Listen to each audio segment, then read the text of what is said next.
The Great Hall of the Galactic Concord Summit was not built for human eyes. It was built for the Elthari, tall, luminous beings whose skin shifted between deep blue and silver depending on their mood. It was built for beings who had sailed the stars for 10,000 years before humanity had even learned to write. Every column in that hall was carved from moon rock. Every light source was a captured star fragment kept in a glass shell. The floor was so polished that it reflected the ceiling like a mirror, and the ceiling was painted with the faces of ancient Elthari emperors, their eyes following every visitor below. Into this hall walked Ethan Cole. He was not tall. He was not particularly broad. He had short brown hair that was slightly uneven, as if he had cut it himself that morning without much care. He wore a simple dark jacket, no medals, no rank insignia, no decoration of any kind. He carried a small bag over one shoulder. He looked, more than anything else, like a man who had just gotten off a long flight and was hoping someone would point him toward the nearest chair. The Elthari court watched him walk in. Nobody laughed out loud. They were too refined for that. But the silence that followed his entrance was the kind of silence that carries meaning. It was the silence of people looking at something they had not expected, something that did not fit the room it had entered. Queen Seraphine Vale stood at the far end of the hall on a raised platform of pale stone. She was everything the hall was built for. Her skin was deep silver today, sharp and cold, the color of a ruler who had no patience for weakness. Her robes were layered and dark, the fabric catching light in ways that made it look like she was wrapped in moving shadow. She was nearly 7 feet tall. Her eyes were solid gold, no pupil, no iris, just pure, flat gold that caught everything and gave nothing back. She watched the human cross the hall toward her. Her council had presented her with this arrangement 3 weeks ago. The Elthari Empire was under pressure from 3 sides, the Veth Dominion pushing from the outer rim, the Kreth Hive expanding from the south, and the Saloon Collective quietly buying up allied systems through economic leverage. Her military was strong but stretched. Her treasury was stable but not comfortable. She needed time. She needed something symbolic, something that would signal to the galaxy that she was not isolated, that she had allies, that moving against her would not be clean or easy. The Council's answer was a political marriage to a human representative. Humanity was new. Humanity was weak by galactic standards. They had only been in contact with the wider galaxy for 60 years. They had no ancient bloodlines, no legendary fleets, no cultural weight that meant anything to the older powers. But they were growing fast, and they were everywhere, their little ships popping up in systems no one had bothered to look at, their settlements appearing on planets considered too difficult to colonize.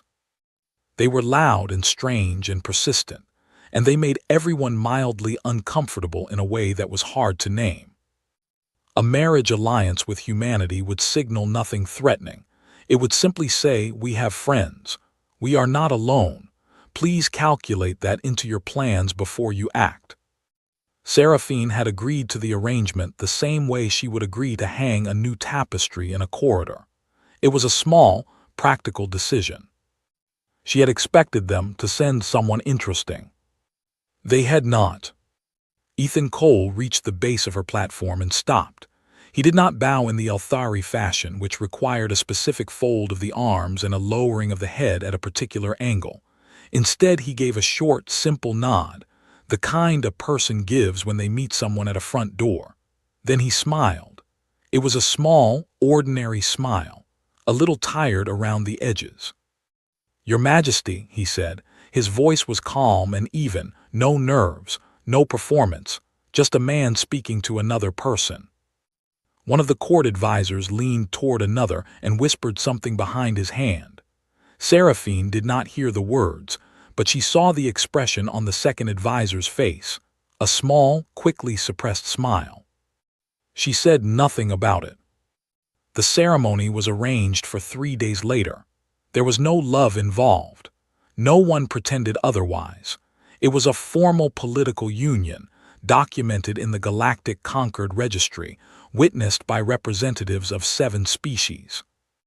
Ethan Cole stood beside Seraphine on the ceremonial floor and spoke his part of the binding words in Althari, haltingly, with an accent that made two of the younger court members press their lips together, and she spoke hers in perfect, practiced standard for the benefit of the human witnesses.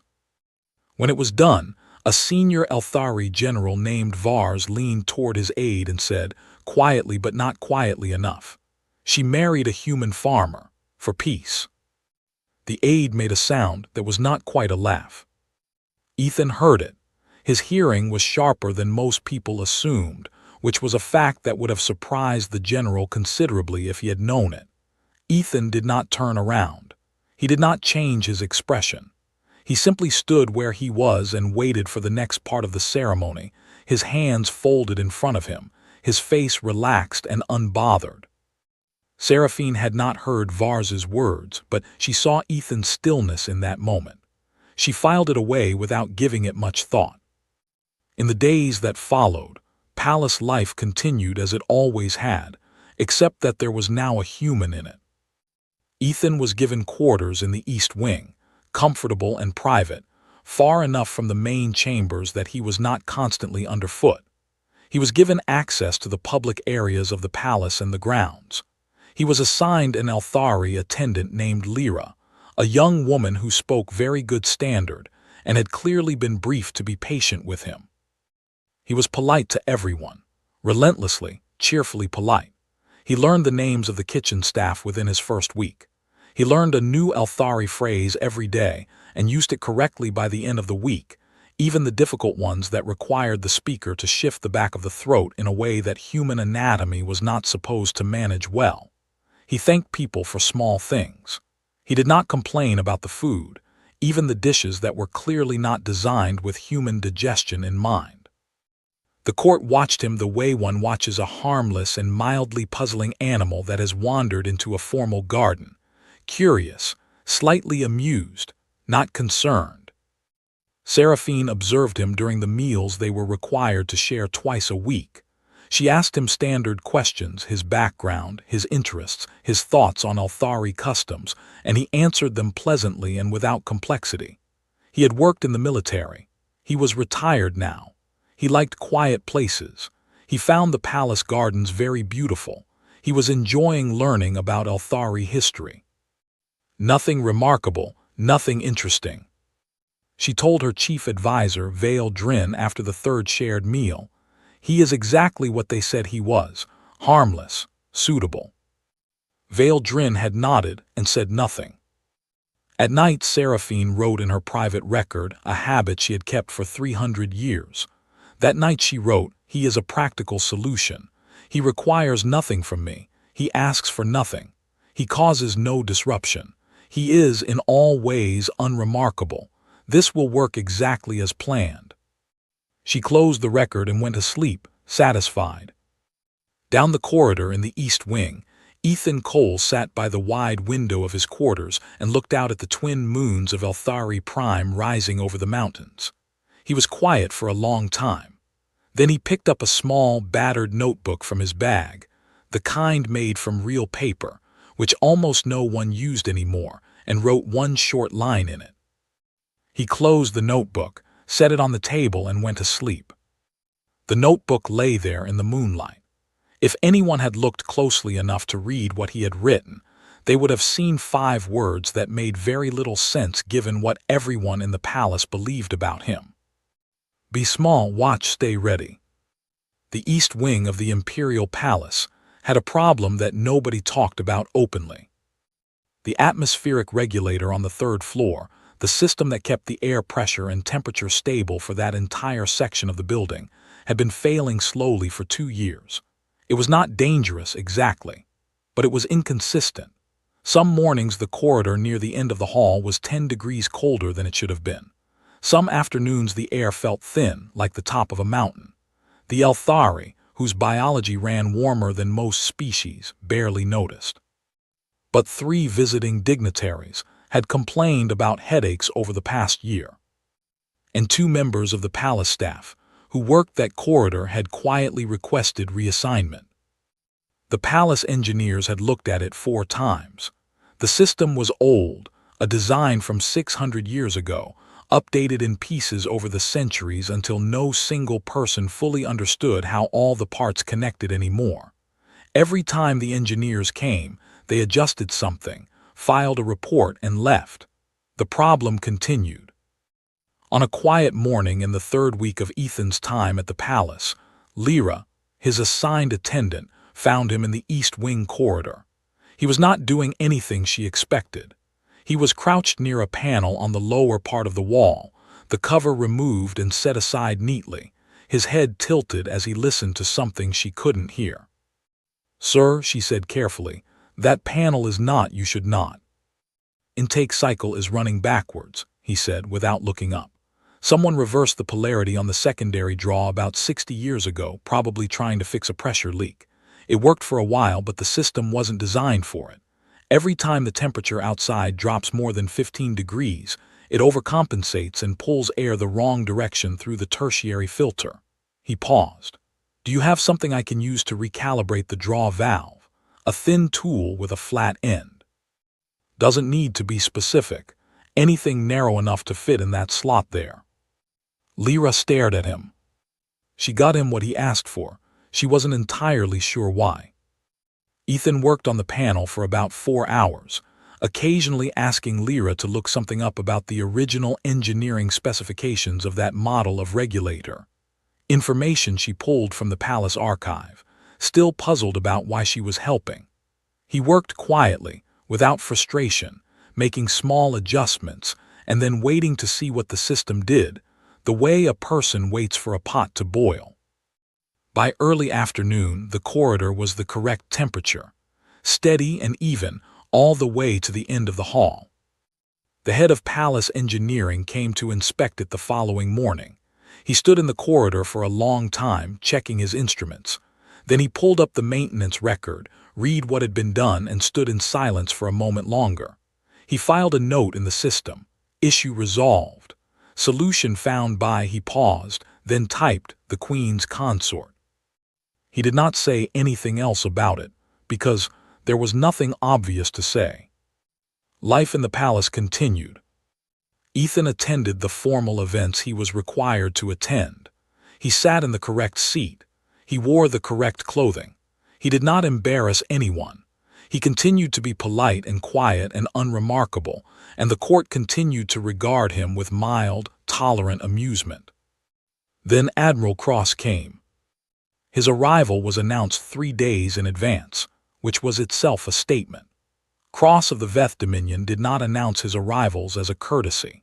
He announced them to give his hosts time to prepare, to consider what he was coming for, to feel the pressure of his approach before he even landed. It was a tactic he had used for decades, and it worked because the Veth Dominion's military record was long and brutal, and everyone in the galaxy knew it. He arrived with a ship 3 times the size of anything currently docked at Elthari Prime, and he walked into the palace with 12 armed guards at his back, even though the meeting was supposedly diplomatic. Cross was old by Veth standards, which meant he looked about 40 by human ones, gray-skinned, heavy in the shoulders, with eyes that were small and pale and never stopped moving. He had 4 victories that appeared in the standard galactic history texts that children of a dozen species learned in school. He was not someone anyone at the palace was happy to see. He came, his people said, to discuss trade agreements. Everyone understood that this was not about trade agreements. He was there to test the water, to look at the Elthari Empire and its new human addition and decide if what he saw was weakness. To decide if Seraphine's willingness to enter a political marriage with humanity meant her position was fragile. To decide if now was a good time to push. Seraphine received him in the formal audience chamber.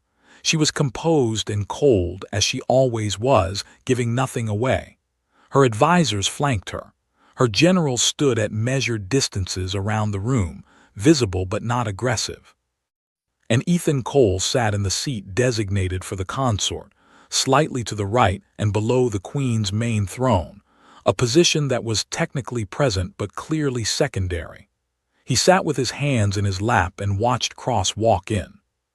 Cross's eyes swept the room as he entered, a quick, professional assessment, the kind a soldier does automatically. They passed over the generals, the advisors, the architecture, the exits, and then they reached the human in the secondary seat. They stopped. It was a small thing, less than a second. Cross's gaze landed on Ethan Cole, and then something happened in those pale, cold eyes, something that was not contempt and was not dismissal, and was not the amused indifference the Elthari court showed. It was something older and more careful than any of those things. It was recognition. Then it was gone. Cross looked away and moved forward, and the meeting began. The talks were tense and circling, the way these things always were. Cross made comments that were just inside the edges of diplomatic language, nothing you could formally object to, but all carrying weight. He spoke about the stability of the region. He mentioned the difficulty of maintaining alliances in changing times. He said, at one point with his eyes briefly on Ethan, that it was interesting to see how different cultures approach the concept of strength. Ethan said nothing. He sat quietly in his seat and listened. The meeting lasted 2 hours. At the end of it, Cross stood, thanked Seraphine for her time, and said his people would be in contact regarding the trade details. He turned to leave. He did not look at Ethan again. But as he passed within a few feet of the consort's seat, Cross's step slowed just slightly, just for a fraction of a moment, and then he kept walking and left the chamber. His ship left Elthari Prime 4 hours later. He had come without making a single concrete demand. He had left without pressing for anything. For a man who had brought 12 armed guards to a diplomatic talk, his exit was remarkably quiet.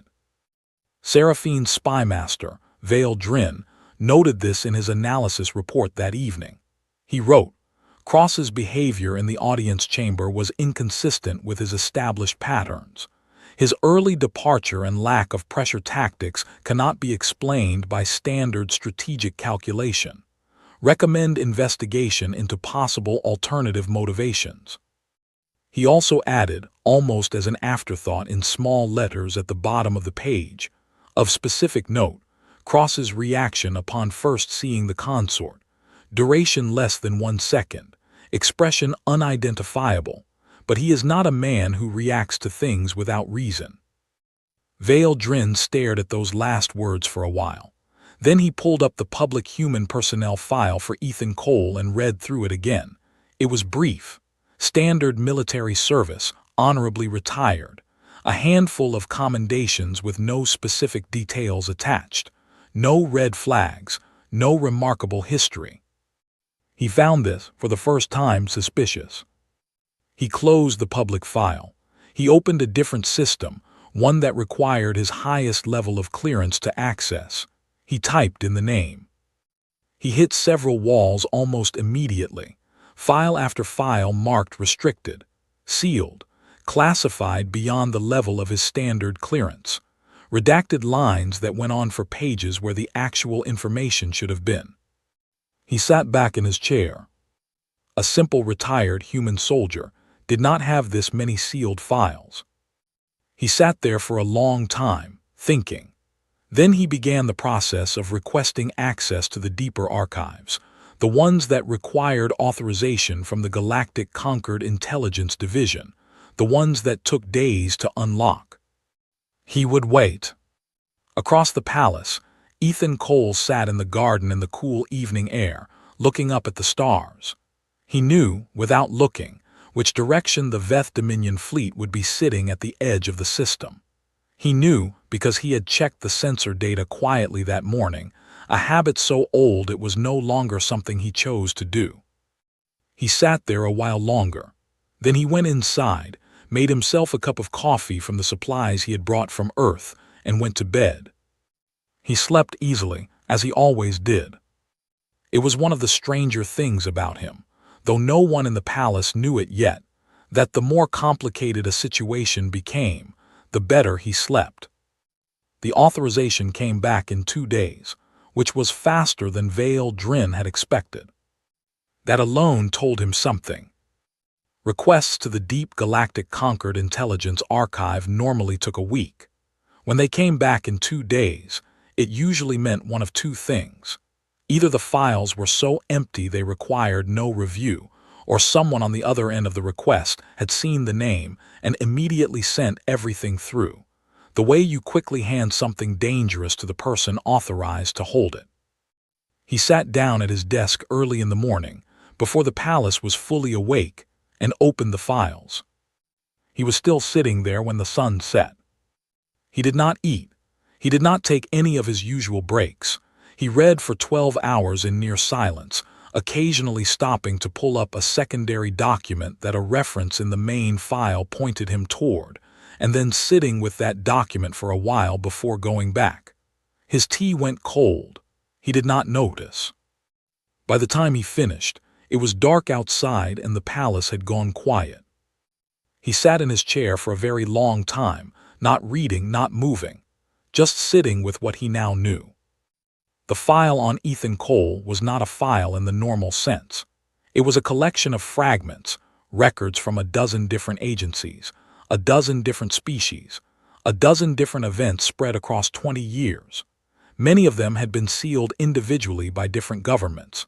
Some had been buried so deep that Vale Drin suspected even most conquered intelligence officers did not know they existed. There were gaps, large ones, where events were referenced by their outcomes, but the actual records of what happened had been removed entirely. What remained, even in its incomplete form, was enough.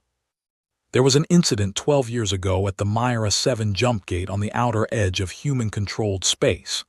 The gate had been hit during a conflict, a secondary strike, not even the main target, and the mechanism controlling the aperture had failed.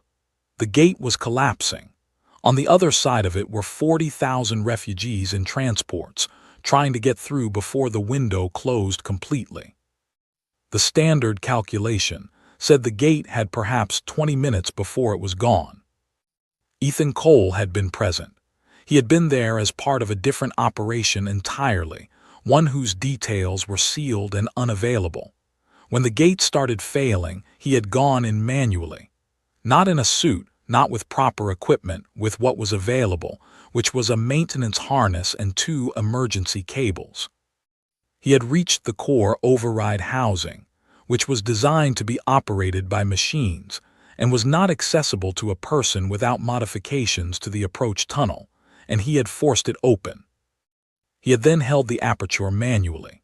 Through the override housing, through a mechanism not designed for biological input, using a combination of the emergency cables, and according to one eyewitness report, which Vale Drin read 3 times because he could not believe it the first 2, his own body weight and grip strength braced against the housing's mechanical resistance, which was rated for 40,000 pounds of force.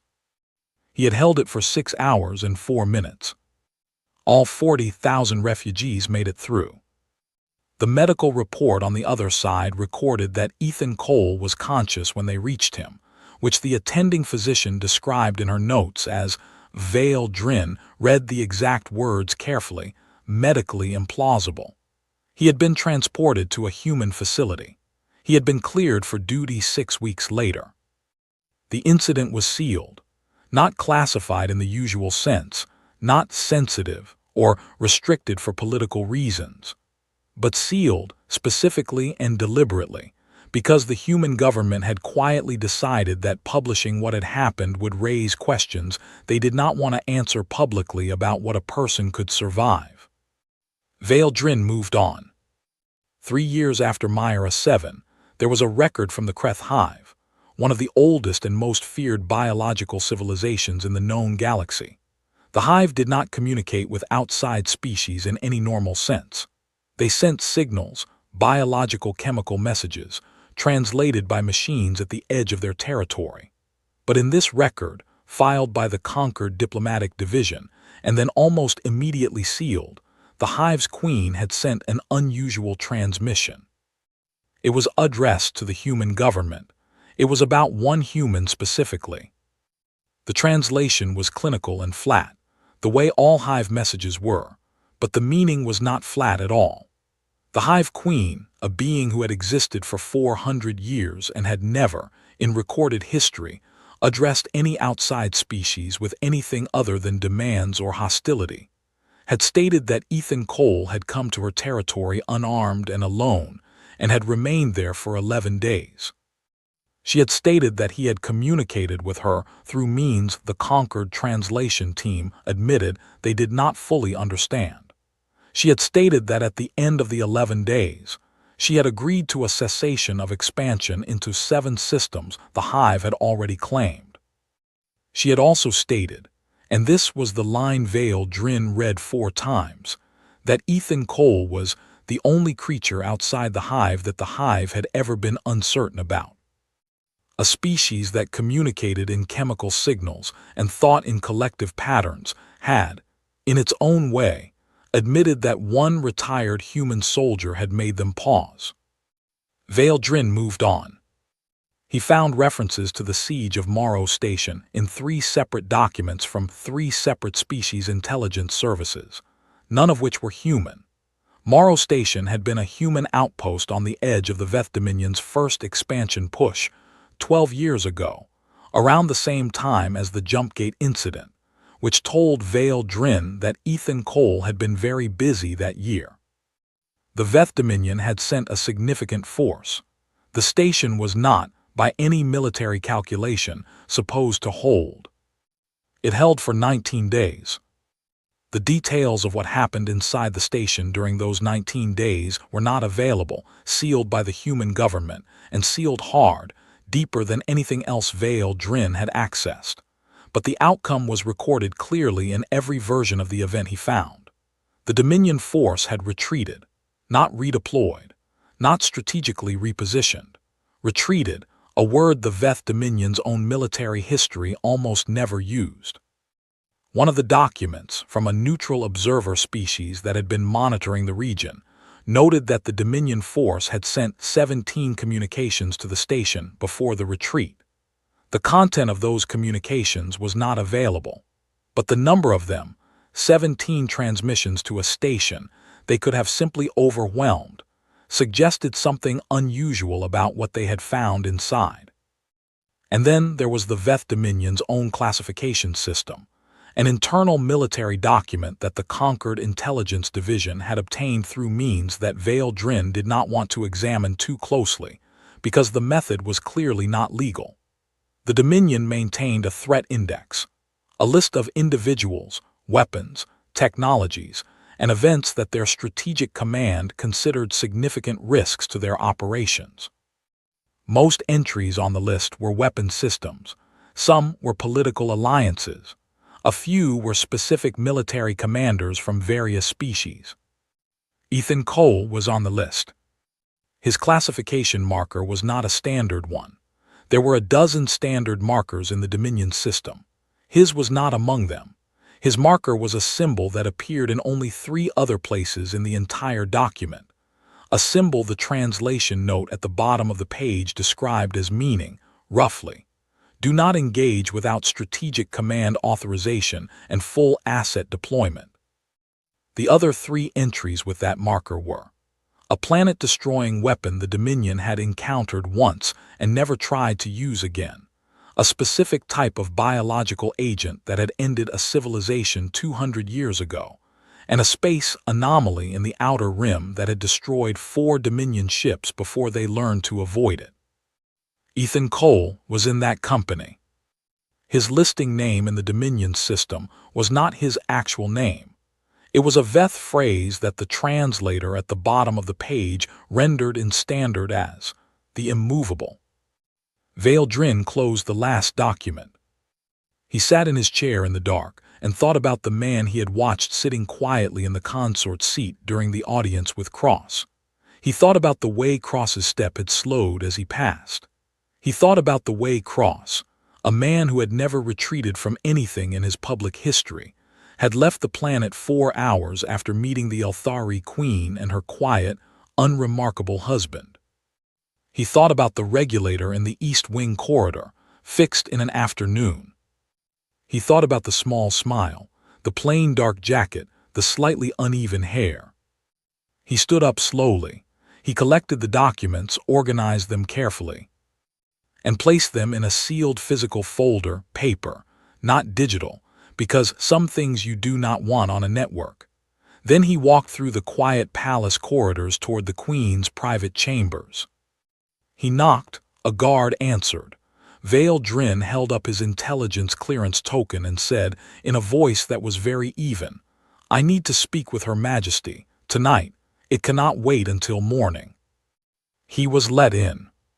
He found Seraphine at her desk, reading something, still dressed, still sharp-eyed even at this hour. She looked up at him without expression. He placed the folder on the desk in front of her. He did not open it. He put his hand flat on top of it and looked at her and said, clearly and without drama, "My queen, we did not acquire a political prop." He paused. "We married a myth." Then he stepped back, folded his hands behind him, and waited while she opened the folder and began to read. He watched her face in the lamplight, a face that had held its composure through wars and crises and the weight of an empire for 300 years. And he watched it change, slowly and completely, as she turned each page. She read for a long time. She did not speak. She did not stop. When she reached the last page and sat back in her chair, the room was very quiet. She stared at the wall across from her, and Vale Drin, who had served her for 80 years and knew her expressions the way a sailor knows the sea, saw something he had almost never seen on her face before. She was genuinely, completely, and entirely surprised. The alert came at dawn. Seraphine was already awake. She had not slept much. She had spent most of the night sitting at her desk, reading the folder Vale Drin had brought her, then setting it aside, then picking it up and reading pieces of it again. Not because she did not understand what it said, she understood perfectly, the first time, but because understanding something and accepting it were two different things, and she was the kind of person who needed to sit with both before she could move. So when her War Council's emergency signal lit up her communications panel at dawn, she was dressed and sharp-eyed, and she was already standing when the first report came through. 3 fleets. Not one, 3. Dropping out of faster-than-light travel at 3 different points on the edge of Elthari space, arranged in a triangle around the planet. The positioning was deliberate and practiced, the signature of a coordinated plan that had been prepared well in advance and was now executing on a pre-decided schedule. The Veth Dominion from the outer rim, the Saloon Collective from the north, a third force, smaller, newer, belonging to a civilization called the Reth Coalition that Elthari had a long and brittle history with, a position between the other two. Each fleet was transmitting on open frequency. Each one was saying some version of the same thing, in their own language, in their own political framing, but the message was identical underneath the surface translation. Surrender your throne. Step down. Submit to our collective administration of this system, or we will demonstrate that you cannot stop us. The War Council was in the strategy chamber within 12 minutes. Generals, advisors, intelligence staff, defensive systems operators. The holographic display in the center of the room showed the 3 fleet positions in cold blue light, with the estimated weapons capacity of each one displayed beside it in numbers that nobody in the room was comfortable reading. The Elthari fleet was strong. It was not strong enough. Not against this, not against all 3 at once, coordinated, positioned to attack from angles that complicated any defensive formation. Whoever had planned this had planned it carefully, which meant it had been planned over a long time, which meant the cross visit had been the final scouting mission before a decision that had already been mostly made. Seraphine stood at the head of the table and listened to her generals give options. There were not many of them. A fighting retreat was possible, pulling back and yielding the outer systems while concentrating defense around the core. A surrender under negotiation was possible, humiliating, deeply costly, but survivable. An immediate call to what remained of their treaty partners was possible, though response time from the nearest Allied fleet was 4 days, and the window for action here was hours. None of the options were good. General Vars, the same man who had made the joke about the human farmer at the wedding, was the loudest voice in the room. He wanted to fight. He laid out a strategy that was aggressive and clean, and would cost them probably a third of their fleet and achieve, in the most optimistic calculation, a narrow defensive hold that might or might not last until allies arrived. Nobody contradicted him. There was nothing better to offer. Seraphine let him finish. Then she said, quietly, that she would consider the options and return with a decision within the hour. She dismissed them all. They filed out, most of them grim-faced, a few of them already privately calculating what a change in power over Elthari Prime would mean for their own positions. She stood alone in the strategy chamber for a moment, looking at the 3 blue dots on the holographic display. Then she walked to the east wing. Ethan was in the small sitting room off his main quarters. He had a cup of coffee, real coffee, earth-grown, which he had brought in a sealed container and rationed carefully because it had to last. The window showed the gardens in early morning light. He was looking out at them the way he often did, quietly, without any apparent urgency. He looked up when Seraphine came in. He saw her face. He didn't say anything yet. He waited, which was something she noticed without meaning to, the way he let the other person speak first and didn't fill the silence with noise. She told him, all of it. The 3 fleets, the positions, the demands, the timeline, the options the Council had offered. She told it without softening it or presenting it strategically. She simply stated the facts, clearly and completely, the way she would if she were writing it in her private record. When she finished, the room was quiet for a moment. Ethan set down his coffee.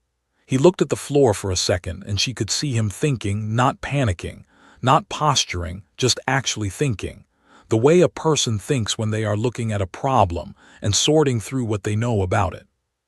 Then he said, "Can I use your open-frequency communications line, the one that would go out to all 3 fleets simultaneously?"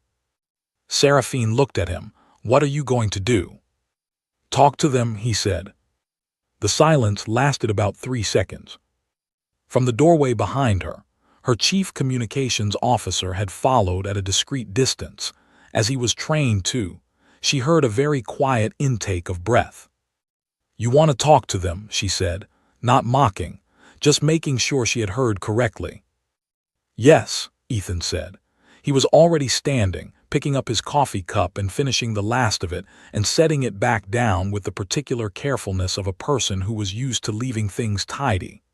"I know the admirals commanding 2 of those fleets.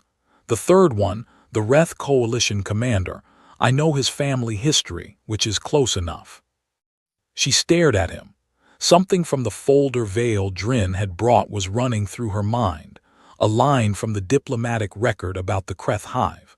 He communicated with her through means the translation team did not fully understand, and the Hive had pulled back from 7 systems.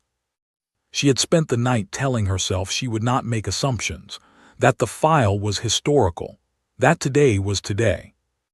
But she was also a queen, and queens made decisions with what they had in front of them, and what she had in front of her was a man who was listed in the Veth Dominion's strategic files under a marker shared with 3 planet-level threats, and who was currently asking, in the same tone someone uses to ask for the salt, to have a conversation.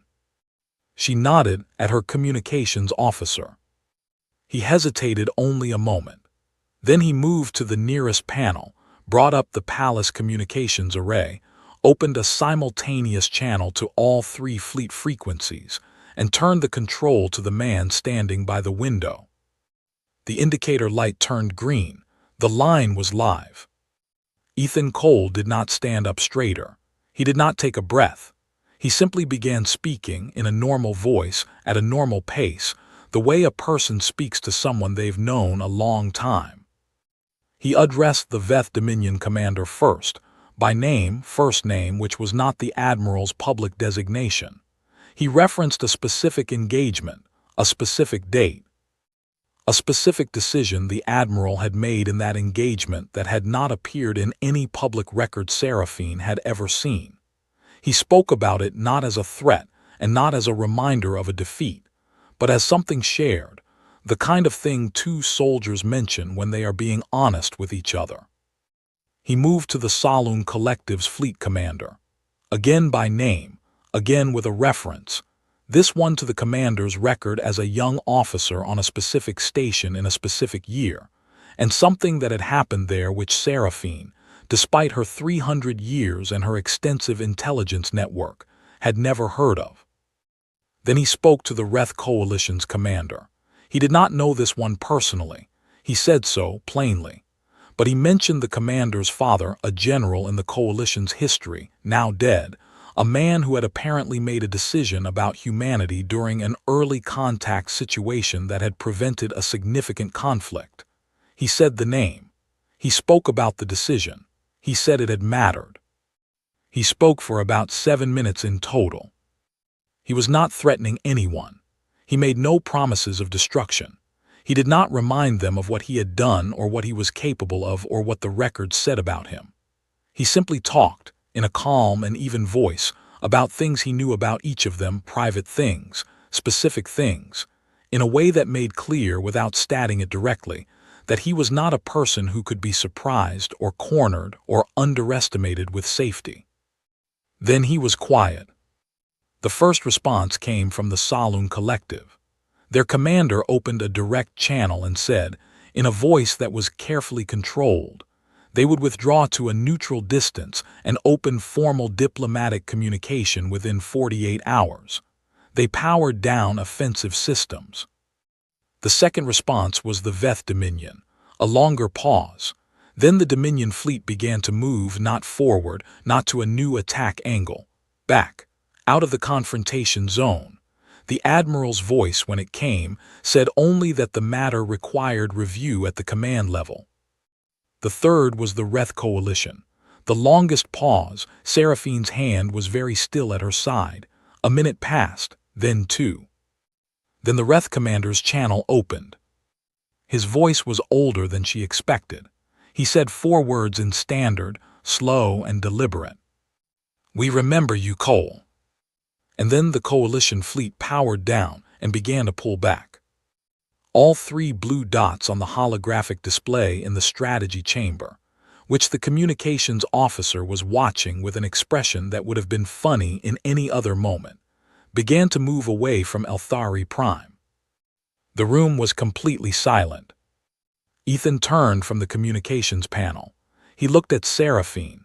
She was looking at the display panel that her officer was holding up, showing the fleet movements, all 3 retreating. Then she looked at Ethan. He picked his coffee cup up from the table, looked into it, and appeared mildly disappointed that it was empty. He set it back down. "I knew their fathers," he said, by way of explanation. "Complicated history." Seraphine looked at him for a long moment. She did not smile. She did not have words yet, and she was not the kind of person who spoke without them. But something in her expression had shifted, something behind the gold eyes, something that was not indifference and was not dismissal, and was nothing at all like the assessment she had written in her private record 3 weeks ago.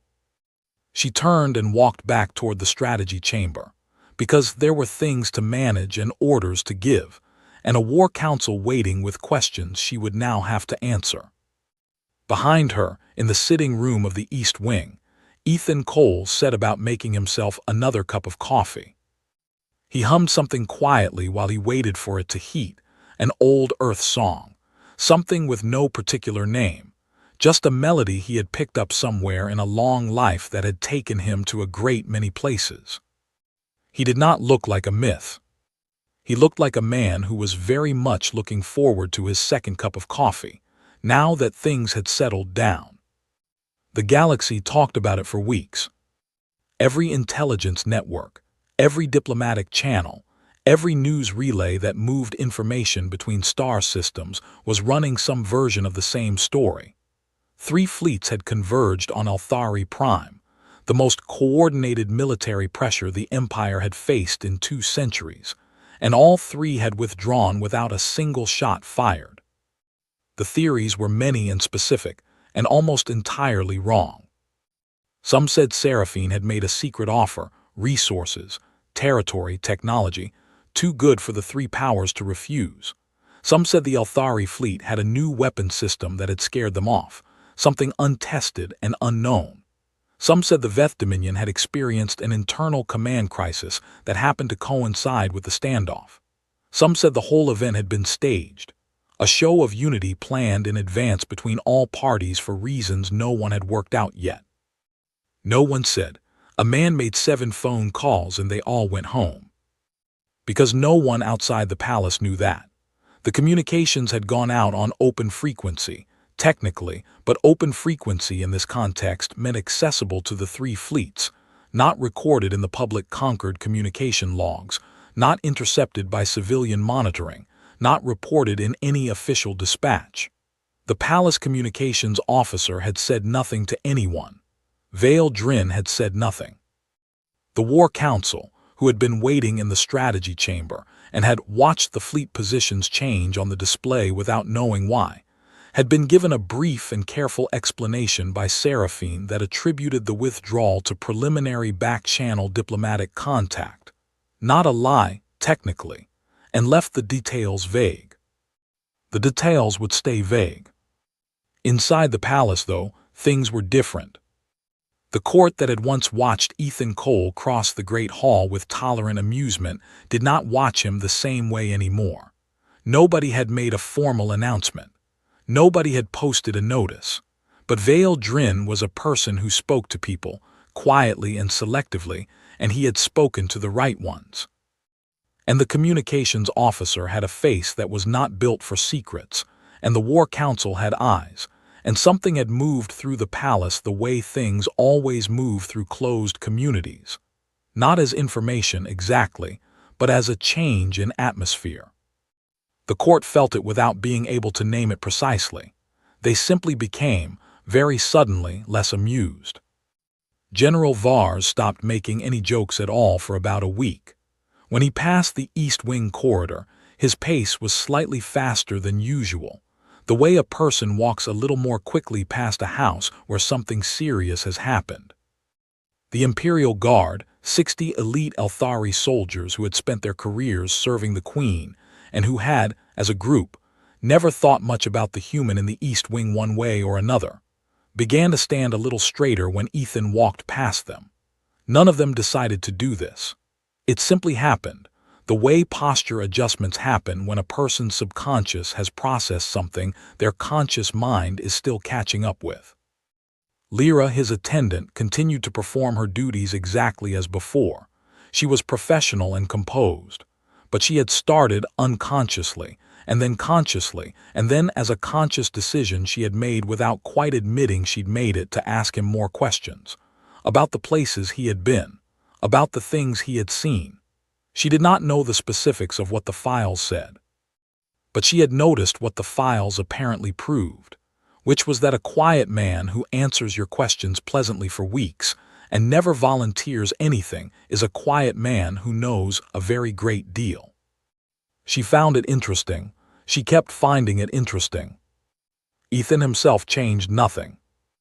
He woke at the same time. He read in the mornings. He walked the gardens when the weather was good, which on Elthari Prime meant most mornings, since the planet had a gentle and cooperative climate that seemed designed to make people feel welcome. He continued to learn Elthari phrases. He had a long conversation, entirely in Elthari, with one of the head gardeners about soil composition and why certain earth plants might or might not survive the specific mineral balance in the palace garden beds. The gardener later told a colleague that the human consort had a very good mind for living systems. He kept his notebook in his jacket pocket. He wrote in it occasionally in small, even letters. He drank his coffee every morning, second cup included. The galaxy continued to discuss the three-fleet mystery. The Veth Dominion issued a brief statement about reconsidering strategic priorities in the region. The Saloon Collective's diplomatic representatives contacted the palace and arranged formal talks, which were productive and mostly cordial. The Wreath Coalition sent a personal message to Seraphine, short, respectful, and carefully worded, that expressed interest in opening a formal communication channel. None of them mentioned Ethan Cole by name. They didn't have to. On an evening about 10 days after the fleet standoff, Seraphine went to the gardens. She went alone, which was unusual.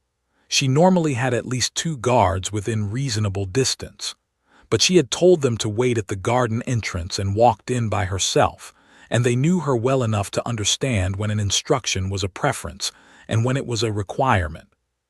She found him where she had expected to find him, which told her she had been paying more attention to his habits than she had realized. He was sitting on a low stone bench near the far wall where the oldest trees in the garden grew, wide and dark, their branches spreading overhead like an open hand. He was looking up at the twin moons, which were both full tonight and very bright, making the garden glow softly. She sat down on the other end of the bench. They did not speak for a while. This was not uncomfortable. It was simply 2 people sitting in a garden. The moons moved slowly. The trees were very still. Then she said, without looking at him, "I read your file." "I know," he said. She looked at him now. "Vale Drin told me 2 days after he found it. He was thorough. He had everything." "Vale Drin is good at his job," Ethan said. He said it as a plain observation without any edge in it. "The Dominion's name for you," Seraphine said. "The immovable." She said the Veth word for it because she had learned it since reading the file, because she was that kind of person, one who learns the correct version of a thing before she speaks about it. "You knew they called you that." "I'd heard it," he said. "And the Myra 7 incident." He was quiet for a moment. "That was a long time ago." 6 hours, she said. "The file said 6 hours and 4 minutes. He didn't answer. He looked up at the moons. "Why didn't you tell me?" she asked.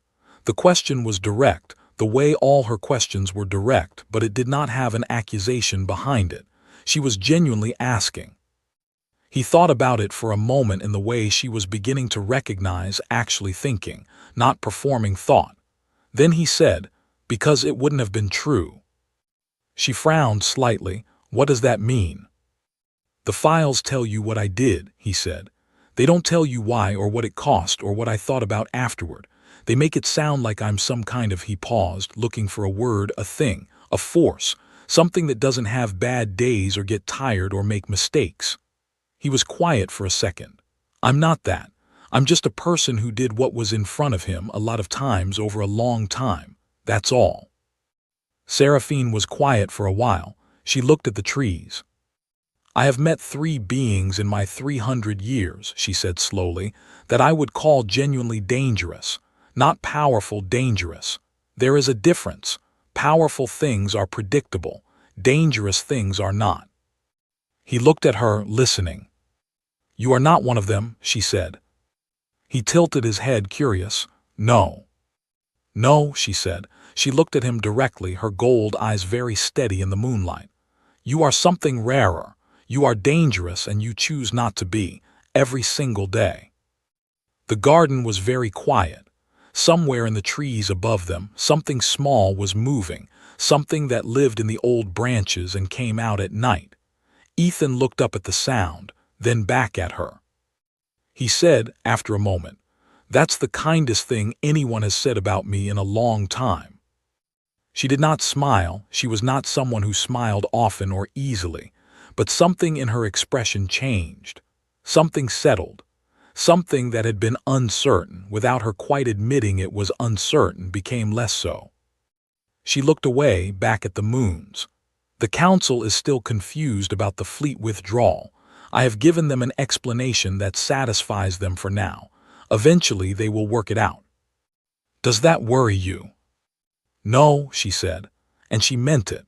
For the first time since the marriage had been arranged, she meant no about something connected to it, completely and without reservation.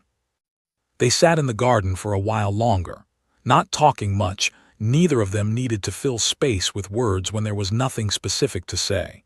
The moons continued their slow arc. The old trees stood in their patient way. The garden held its quiet. After a while, Seraphine stood to leave. She paused. She said without looking at him in Althari, "Thank you for the East Wing corridor also." He looked up at her, surprised not by the thank you but by the language. His Althari had improved considerably, but she had never spoken to him in it directly, not just the two of them. He answered in Althari slowly but correctly. It was a good problem, simple once you knew where to look. She walked back through the garden toward the palace entrance. She did not look back, but something in the way she walked was different from the way she had walked on his first day at the palace. The way a person walks differently when they have stopped carrying a particular assumption. Behind her on the bench, Ethan Cole watched the moons. He took his notebook from his pocket and opened it to a new page. He thought for a moment. Then he wrote something and closed the notebook and put it away. He sat there a while longer. He was in no hurry, he rarely was. The palace was lit gold behind him against the dark trees, the twin moons overhead, the garden quiet and old and generous with its space. A retired human soldier sat in it without any particular ceremony, without any guard, without any marker of what 300 years of galactic archives apparently agreed that he was. He looked like a man enjoying a nice evening. He looked in every way ordinary. The galaxy had never been